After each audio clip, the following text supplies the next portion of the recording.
ಹಸಿ ತೊಗರಿಕಾಯಿ ಸಾರು ಯಾರಿಗೆಲ್ಲ ಇಷ್ಟ ಇಲ್ಲ ಹೇಳಿ, ಎಲ್ಲರಿಗೂ ಇಷ್ಟ.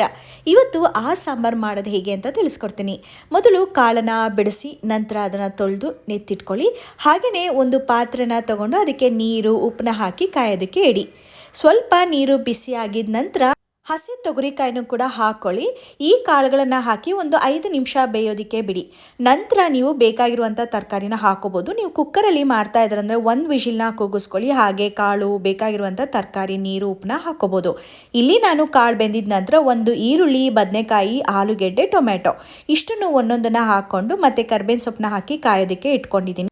ನಂತರ ಮಸಾಲ ರುಬ್ಕೊಳ್ಳೋಕ್ಕೆ ಒಂದು ಮಿಕ್ಸಿ ಜಾರಿಗೆ 4 ಸ್ಪೂನ್ ಆಗೋಷ್ಟು ತೆಂಗಿನ ತುರಿ, ಒಂದು ಈರುಳ್ಳಿ, ಟೊಮ್ಯಾಟೊ, ಹಾಗೆ ಒಂದು ಬೆಳ್ಳುಳ್ಳಿ, 1 ಇಂಚ್ ಆಗೋಷ್ಟು ಶುಂಠಿ, ಅರ್ಧ ಹಿಡಿ ಆಗೋಷ್ಟು ಕೊತ್ತಂಬರಿ ಸೊಪ್ಪು, ಕರ್ಬೇವಿನ ಸೊಪ್ಪು, ಅರ್ಧ ಸ್ಪೂನ್ ಆಗೋಷ್ಟು ಸೋಂಪು, ಒಂದು ಚಕ್ಕೆ, ಒಂದು ಏಲಕ್ಕಿ, 1 ಸ್ಪೂನ್ ಆಗೋಷ್ಟು ಗಸಗಸೆ, ಹುರ್ಗಡ್ಲೆ ಇಷ್ಟನ್ನು ಹಾಕಿ ನೀರನ್ನ ಹಾಕಿ ನುಣ್ಣದಾಗಿ ರುಬ್ಬಿ ಪೇಸ್ಟ್ ಮಾಡಿ ಇಟ್ಕೋಬೇಕು.